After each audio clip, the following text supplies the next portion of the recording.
Assalamualaikum warahmatullahi wabarakatuh. Welcome back to my YouTube channel. Di video kali ini saya akan membahas soal latihan OSN matematika untuk tingkat SMP.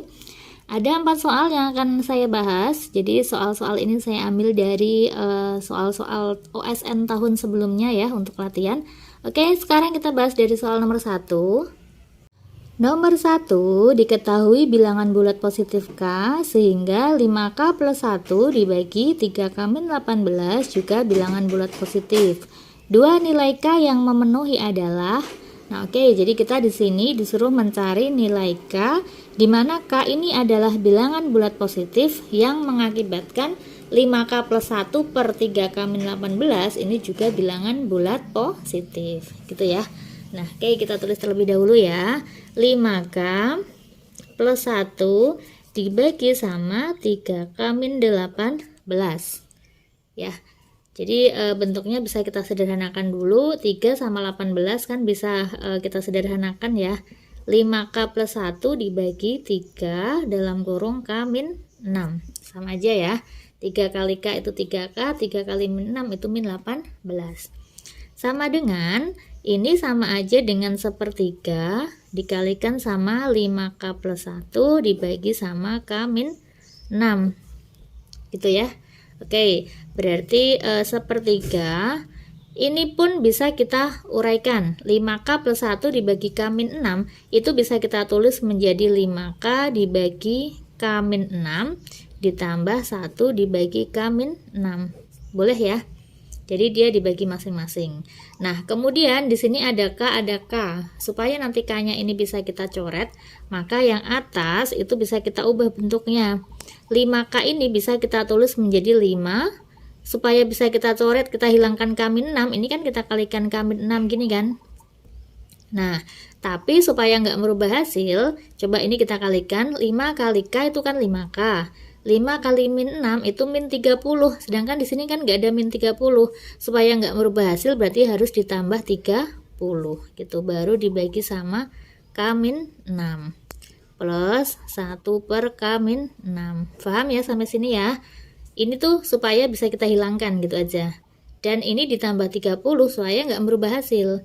Ini 5K min 30 plus 30 hasilnya kan 5K gitu ya. Jadi sepertiga dalam kurung, nah ini sama aja dengan 5 K min 6 dibagi sama K min 6 ditambah 30 dibagi K min 6 plus 1 dibagi K min 6 gitu. Nah ini bisa kita coret K-nya, K min 6 dicoret sama K min 6 jadi sepertiga.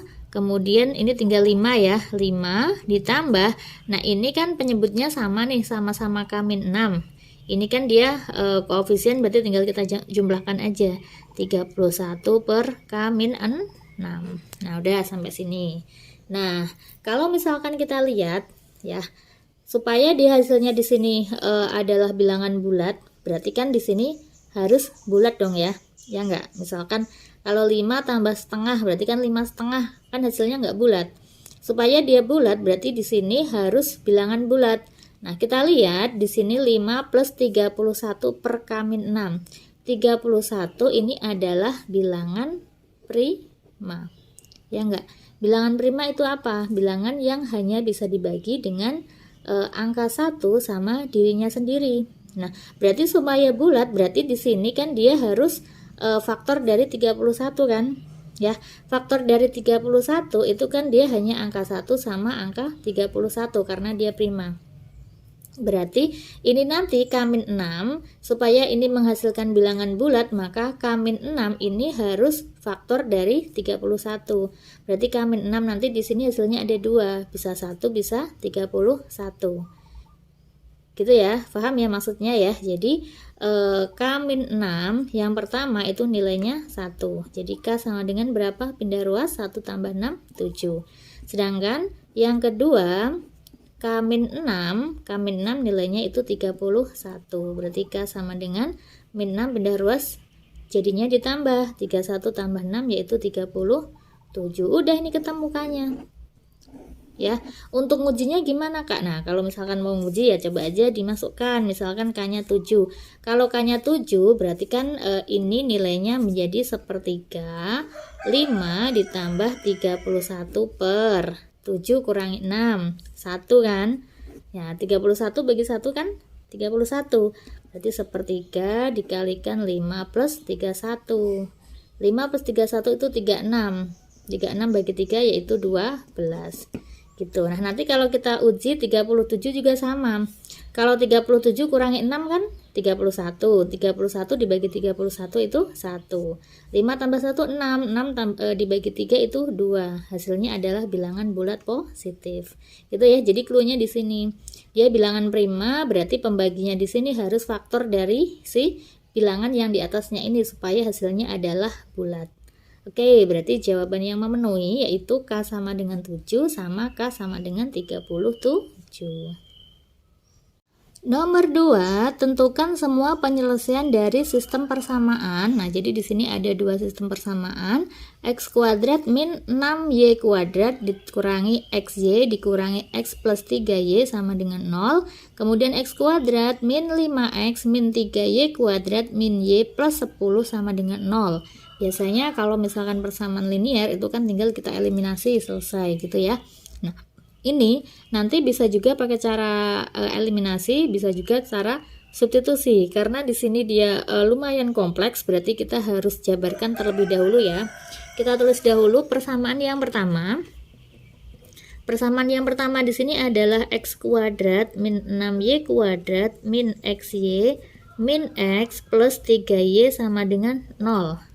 Nah, kalau kita amati di sini kan dia ada dua peubah ya, ada x sama y. X sama Y, ini ada XY. Nah, biasanya kalau ada XY ini biasanya dia bentuk pemfaktoran ya. Jadi X kuadrat, coba ini kita taruh di depan, min XY dikurangi 6Y kuadrat dikurangi X plus 3Y sama dengan 0. Nah, ini hitungan dia bisa kita faktorkan ya. X kuadrat min xy min 6y kuadrat, kalau misalkan kita faktorkan itu nilainya sama aja dengan x plus 2y dikalikan x min 3y ya. Coba kita uraikan, x kalikan x kuadrat, x kalikan min 3y itu kan min 3xy plus 2x ya, hasilnya min xy. 2y dikalikan min 3y itu min 6y kuadrat, betul ya. Nah, kemudian dikurangi, ini ada min x plus 3y, kita tulis dulu nggak apa-apa, min x plus 3y sama dengan 0. Nah, kalau kita amati di sini ada x min 3y, ini ada min x plus 3y. X plus 2y dikalikan sama x min 3y, ini bisa kita kurungkan, dikurangi x min 3y, ya kan? Min kali x, min kali min itu plus. Nah, kemudian di sini sama-sama ada x min 3y, ada x min 3y, kita faktorkan, kita keluarkan. X min 3y kita taruh depan ya. Nah, berarti faktornya ini, hasilnya kan ini ya yang depan, tinggal x plus 2y. Ini kalau dibagi ini kan 1, berarti dikurangi 1 sama dengan 0. Ya, yaudah berarti ini nanti bentuk pemfaktorannya. Yang pertama x sama dengan 3y, atau yang ini x sama dengan, pindah ruas kan, min y plus 1, atau sama aja dengan 1 min 2y gini ya. Nah, oke, berarti sudah ketemu pemfaktorannya. Nah, nanti pemfaktoran ini kita masukkan ke persamaan yang kedua gitu ya. Nah, untuk yang persamaan yang kedua itu x kuadrat min 5x min 3y kuadrat min y plus 10 sama dengan 0. X kuadrat min 5x min 3y kuadrat min y plus 10 sama dengan 0. Kita substitusi aja si x-nya ini. Untuk x sama dengan 3y, jadi tadi yang pertama kan kita dapatnya ini ya, kita substitusikan ke sini. X-nya diganti sama 3y, maka 3y kuadrat dikurangi 5 kali 3y dikurangi 3y kuadrat dikurangi y plus 10 sama dengan 0. Kita selesaikan ya, ini kita kuadratkan. 3y kalau dikuadratin itu 9y kuadrat min 15y min 3y kuadrat min y plus 10 sama dengan 0. 9 dikurangi 3 itu 6 ya, jadi 6y kuadrat min 15y min y itu min 16y plus 10 sama dengan 0. Nah ini nanti bisa kita perkecil ya, kita perkecil sama-sama dibagi sama 2 bisa ya, sama-sama dibagi 2. Jadinya 3y kuadrat min 8y plus 5 sama dengan 0. Nah ini nanti kita faktorkan. Jadinya 3y sama y. Ini ya, kalau kita faktorkan. Nah, dapatnya berapa nih? Min 5 sama min 1, ya kan? 3y kuadrat min 3 min 5 itu min 8y. Ini plus 5. Berarti y sama dengan 5/3 atau y sama dengan 1. Nah, kalau y-nya 5/3, x-nya berapa? Masukkan di sini. X sama dengan 3y, berarti 3 kali 5/3. Coret-coret, berarti x sama dengan 5. Nah, ini dapat penyelesaian yang pertama. Penyelesaiannya itu kan x, y ya. X-nya 5, y-nya 5/3, berarti 5,5/3. Nah, kemudian yang ini untuk y1, maka x sama dengan 3y, berarti x sama dengan y-nya 1 ya, 3 kali 1, jadi x sama dengan 3. Nah kalau x-nya 3, y-nya 1, berarti penyelesaiannya yaitu 3,1 gitu ya. Nah ini untuk x sama dengan 3y. Nah sekarang kita cari kalau x sama dengan 1 min 2y ke persamaan yang kedua juga, kita substitusi. Saya taruh di sini ya. Saya lanjutkan di sini. Oke, berarti x kuadrat min 5x min 3y kuadrat min y plus 10 sama dengan 0. Gitu. Nah, x-nya itu 1 min 2y. Jadi 1 min 2y kuadrat dikurangi 5 kali x-nya 1 min 2y. Ini tetap ya, min 3y kuadrat min y plus 10 sama dengan 0. Kita jabarkan, 1 dikurangi y kalau dikuadratin, 1 kuadrat itu 1, 2 kali 1 kali min 2, berarti min 4y ditambah min 2y dikuadratin itu 4y kuadrat, gitu ya. Kemudian ini kita kalikan min 5 plus 10y min 3y kuadrat min y plus 10 sama dengan 0. Oke, sekarang kita sederhanakan. Yang y kuadrat sama y kuadrat. 4y kuadrat dikurangi 3y kuadrat itu y kuadrat. Kemudian min 4y plus 10y itu 6y. 6y dikurangi 1 berarti 5y plus 5y. 1 kurangi 5 itu min 4. Min 4 tambah 10 berarti 6 plus 6 sama dengan 0. Nah, bentuknya udah menjadi persamaan kuadrat, tinggal difaktorkan. Jadi y sama y. Gitu ya. Nah, faktornya berarti apa nih? 3 sama 2 ya, 3 sama 2 ini plus, ini plus. Jadi y sama dengan min 3, y sama dengan min 3 atau y sama dengan min 2. Nah, kalau y-nya sama dengan min 3 berarti masukkan ke sini. Y sama dengan min 3 berarti x-nya apa? X-nya kan tadi ini ya. X sama dengan 1 min 2y, berarti y-nya min 3. Jadi 1, ini min ketemu min plus, jadi plus 6 sama dengan 7. Oke, berarti dapat lagi ya. Dapat lagi himpunan penyelesaiannya yaitu x, y, berarti 7, min 3.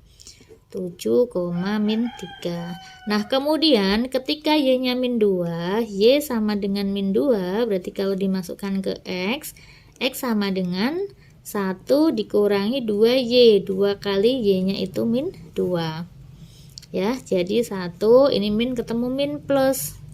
Jadinya 4 sama dengan 5. Sama, berarti ini apa himpunannya?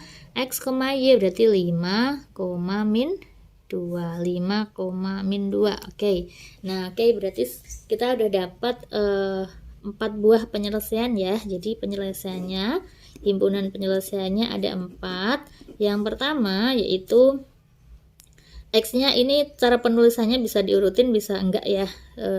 5,5 per 3, kemudian 3,1, kemudian berapa ini? 7, min 3, dan satu lagi yaitu 5, min 2. Ini ya. Nomor 3, suatu tabung berada di dalam prisma tegak segitiga. Tabung tersebut tepat menyinggung prisma pada alas, tutup, dan semua sisi prisma. Alas prisma berbentuk segitiga sama sisi dengan panjang sisi 8 cm dan tinggi prisma adalah 6 cm. Volume tabung tersebut adalah, nah oke, berarti kita harus menggambar prismanya terlebih dahulu ya. Jadi di sini ada prisma tegak segitiga dan segitiganya adalah segitiga sama sisi. Ya, kalau kita gambar, kita bikin ring-ringan aja kalau misalkan nggak terlalu bisa gambar ya. Misalkan di sini ada segitiga. Nah, kalau dia prisma berarti kan tegak ini kan, harusnya kan dia sama. Ini kita hubungkan aja. Nah, di sini ada prisma tegak segitiga. Kemudian di dalamnya itu ada tabung. Tabungnya itu tepat menyinggung. Nah, kalau dia nyinggung berarti kan dia, ini kan dia alasnya tabung ya. Ini alasnya tabung. Kemudian di sini atapnya tabung kan dia di sini. Dia nyinggung semua ini. Nah, kemudian ini kalau kita hubungkan kan dia gini ya. Oke, yang ditanyakan adalah volume dari tabung yang ada di dalam prisma. Kita ingat terlebih dahulu volume tabung itu apa rumusnya? Volume tabung ya. Jadi volume itu kan rumusnya luas alas dikalikan tinggi. Jadi luas alas dikalikan tinggi, dan alasnya adalah lingkaran. Jadi volume tabung itu luas lingkaran rumusnya itu pi r kuadrat. Jadi pi r kuadrat T ya. Nah, di sini karena dia menyinggung, jadi tinggi dari tabung itu kan sama aja dengan tinggi dari prisma, dimana tingginya yaitu 6 cm, berarti tingginya udah ada.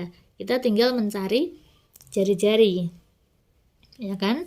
Nah, tinggal mencari jari-jari. Kita tulis alasnya terlebih dahulu ya, kita gambar dulu ya. Di sini ada prisma, ya ada segitiga sama sisi. Kemudian di sini ada lingkaran. Nah, ya, oke, anggap lingkaran gitu ya. Di sini panjang sisinya, ini kan dia 8, ini 8, ini 8. Nah, kalau misalkan lingkaran ini sama sisi, ketika kita tarik garis ke sini, nah, kemudian kita tarik garis ke sini, kita tarik garis ke sini, ya kan? Jadi kan garisnya ini kan dia sama aja dengan tinggi dari segitiga, sekaligus dia sebagai garis berat ya. Jadi garis yang membagi segitiga menjadi dua bagian yang sama besar. Nah, perbandingannya di sini kalau misalkan ini dia sama, perbandingannya di sini yaitu 1:2 ya. Ini sama nanti 1:2. Ini juga 1:2. Jadi untuk mencari jari-jari dari si lingkaran, jari-jarinya kan ini nih. Ya. Jari-jarinya ini, sedangkan ini total garis ini adalah tinggi dari segitiga. Kita cari dulu tinggi segitiganya ya. Untuk mencari tinggi segitiga, misalkan di sini adalah segitiga ABC, misalkan di sini D ya. Berarti kan kita gambar segitiganya A C D. ACD, A ke C kan dia 8 karena dia sisi dari alas itu tadi ya, 8 cm. Kemudian A ke D kan berarti setengah dari AB ya. AB itu kan 8, berarti AD juga setengahnya dari 8 yaitu 4. Berarti CD-nya berapa? CD ini bisa kita cari menggunakan rumus Pitagoras. CD sama dengan akar dari 8 kuadrat dikurangi 4 kuadrat. Akar dari 64 dikurangi 16 yaitu akar dari 48. 48 sendiri itu sama aja dengan 16 kali 3 ya. 16 kali 3 berarti sama aja dengan akar 16 4. Berarti 4 akar 3. Nah, karena tingginya udah diketahui, tinggi dari segitiga ya itu 4 akar 3. Jadi jari-jari kan jarak dari sini ke sini ya, sedangkan perbandingannya itu 1:2. 1:2 berarti R itu sama aja dengan 1/3, karena kan 1:2 itu 1 tambah 2 kan 3 ya, berarti jari-jarinya itu 1/3 dari tinggi si segitiga sama sisi ini, berarti 1/3 dari tinggi, yaitu 1/3 dari tingginya tadi udah kita cari si CD ini kan tinggi ya, yaitu 4 akar 3. Jadi dengan kata lain R nya yaitu 4/3 akar 3. Nah setelah R nya ketemu baru kita cari, kita masukkan ke rumus volume tabung. Volume tabung itu luas alas kali tinggi, yaitu pi R kuadrat dikalikan T. Pi dikalikan R-nya itu 4/3 akar 3 kuadrat dikalikan tinggi. Nah, tinggi dari si tabung itu sama aja dengan tinggi dari si prisma, yaitu 6 cm. Jadi dikalikan 6. Ya, jadi sama aja dengan pi dikalikan ini kalau dikuadratin itu 16/9 dikali akar 3 dikuadratin itu 3 dikalikan 6. Kita coret aja, coret-coret, 9 bagi 3 itu 3, 6 bagi 3 itu 2. Oke, berarti sisanya tinggal 16 kali 2 yaitu 32 pi. Nomor 4, diketahui segitiga ABC mempunyai panjang sisi AB sama dengan AC sama dengan 3 cm dan BC sama dengan 2 cm. Titik D dan E terletak pada AC sehingga BD adalah garis tinggi dan BE adalah garis berat ABC. Luas dari segitiga BDE adalah, nah oke, kita gambar terlebih dahulu. Misalkan di sini kita memiliki segitiga ABC. Ya, segitiga A, B, C. ABC ini memiliki panjang AB sama dengan AC. AB sama dengan AC ini kan dia sama. Kalau dia sama berarti dia segitiga sama kaki. Nah, AB sama AC-nya itu 3. Di sini 3, ini 3. Kemudian BC-nya itu 2 cm. Titik D, ini tadi gambarnya kurang proporsional ya, harusnya ini agak sempit. Oke, saya ulangi aja ya. Saya ulangi gini aja. Biar gambarnya nanti bisa mewakili. A, B, C ya. Di sini 3, di sini 3, di sini 2 gini ya. Jadi ini dia lebih pendek. Titik D dan E terletak pada AC ya. Ini AC, nanti ada titik D sama E. Sehingga AC BD adalah garis tinggi. Garis tinggi itu apa? Garis tinggi itu adalah garis yang tegak lurus dengan alas ya. Jadi di sini nanti D-nya di sini. Nah, di sini D. Ini dia tegak lurus karena BD adalah garis tinggi. Dan BE adalah garis berat ABC. BE-nya kan sama ya, terletak pada AC juga ya. Garis berat itu apa? Garis berat itu garis yang membagi sisi yang di depannya menjadi 2 sama besar ya. Jadi di sini kalau misalkan AC-nya di sini 3, berarti dibagi menjadi 2. Di mana ini 1,5, di sini juga 1,5. Nah, ini kita tarik garis. Ini namanya garis berat. Ya, jadi dia membagi sisi ini menjadi 2 bagian sama panjang, atau dia bisa membagi segitiga ini menjadi 2 bagian sama besar, itu garis berat. Nah, yang ditanyakan di sini adalah berapakah luas dari BDE ya. Tadi ini E ya. BE ini garis berat. Nah, yang ditanyakan tuh ini. Berapakah luas dari BDE? Luas dari BDE. Nah, berarti gimana nih? Untuk menghitung luas dari BDE, kita bisa mencari luas dari BEC. BEC ini karena tadi BE ini kan dia garis berat ya, jadi dia membagi segitiga menjadi sama besar. Jadi segitiga BEC luasnya ini adalah setengah dari luas segitiga ABC, ya kan? Nah, sedangkan untuk BCD karena di sini tegak lurus, kita bisa mencari luasnya juga. Jadi untuk mencari luas dari BDE, maka sama aja dengan luas dari BEC dikurangi luas dari BCD gitu ya. Luas dari BEC, luas dari totalnya ini dikurangi sama luas BCD. Oke, sekarang kita bisa cari yang mana dulu nih ya. Ini luas dari BCD belum bisa kita cari karena kita nggak tahu di sini berapa, ini berapa, belum tahu juga ya, tapi ini udah ada. Nah, kalau luas dari BEC setengah dari luas segitiga. Luas segitiga ini bisa kita cari karena dia segitiganya ini adalah segitiga sama kaki, ya kan? Jadi kalau misalkan ini kita tarik garis, ini kan dia garis tinggi nih ya. Ini ya. Nah, misalkan A, B, C, D, E di sini F. Ya, ini F. Jadi kita bisa menghitung luas dari segitiga ini. Ini kan panjangnya kan 2. Kalau 2 kan berarti di sini 1, di sini 1. Maka kita bisa menghitung AF, ya enggak?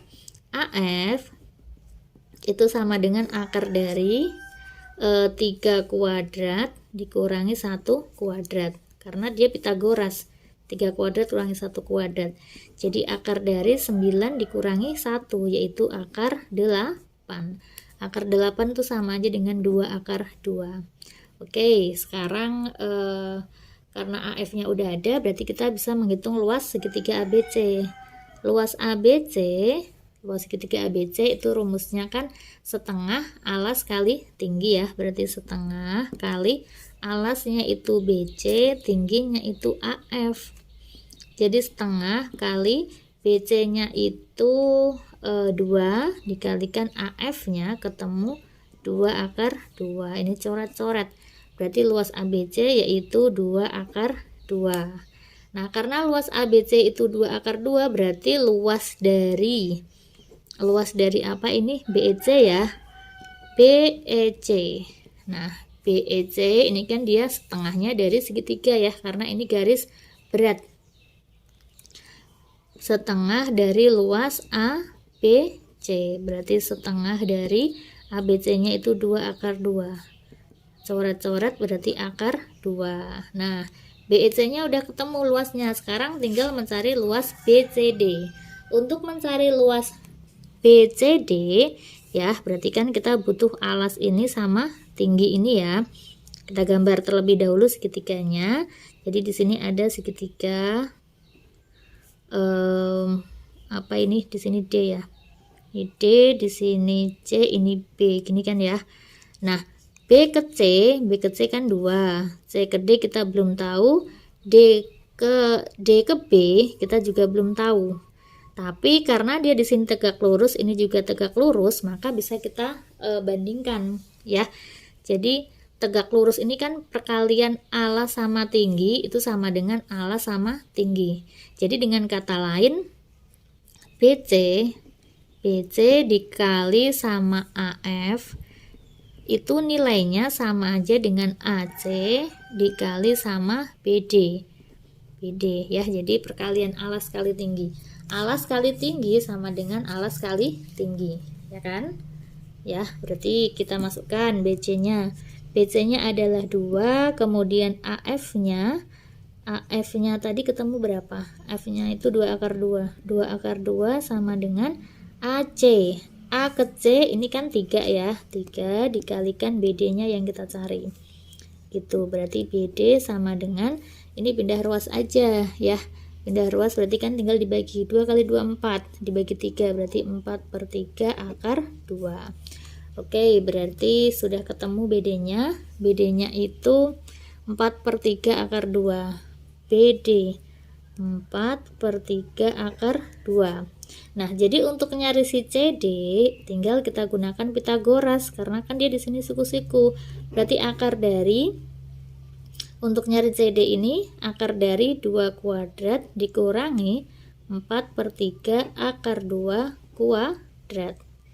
Gitu ya. Berarti akar dari 2 dikuadratin 4 dikurangi 4 kuadrat 16 16/9 dikali akar 2 dikuadratin itu 2. Jadi akar dari 4 min 16 kali 2 itu 32/9. Nah, jadi akar dari, kalau dia disamakan penyebutnya per 9, ini jadinya 36 ya, min 32. Sama dengan akar dari 4/9. Akar 4/9 itu 2/3. Nah oke, setelah ketemu CD-nya kan 2/3 ya, kita bisa menghitung luas dari segitiga ini ya. Jadi kita bisa menghitung luas dari segitiga BCD. Luas segitiga BCD itu kan berarti setengah alas kali tinggi ya, berarti setengah kali alasnya kan CD nya itu berarti 2/3 dikalikan tingginya itu 4/3 akar 2 gitu ya. Oke, tinggal kita kalikan aja, 2 coret sama 2, kemudian ini 4/3 kali 3 9 ya, akar 2. Udah, berarti tinggal kita masukkan aja. Jadi luas dari BDE ini sama dengan BEC. Luas dari BEC itu berapa tadi? Luas dari BEC ini ya, akar 2 ya. Akar 2 dikurangi, ini saya giniin biar nggak bingung. Akar 2 dikurangi 4/9 akar 2. Karena sama-sama akar 2-nya, berarti kan akar 2 kan bisa keluar ya. Ini kan dia 1. Sama aja dengan 1 dikurangi 4/9 akar 2. Paham ya sampai sini ya? Ini kan kalau nggak ada kan kita anggap 1. Berarti akar 2-nya keluar. 1 dikurangi 4/9. 1 itu sama aja dengan 9/9. 9 dikurangi 4 itu 5. Berarti 5/9 akar 2. Nah, udah ketemu. Berarti luas dari BDE ini yaitu 5/9 akar 2. Gitu ya. Oke, itu tadi 4 soal tentang latihan OSN untuk persiapan OSN SMP ya. Semoga bermanfaat. Saya akhiri. Wassalamualaikum warahmatullahi wabarakatuh.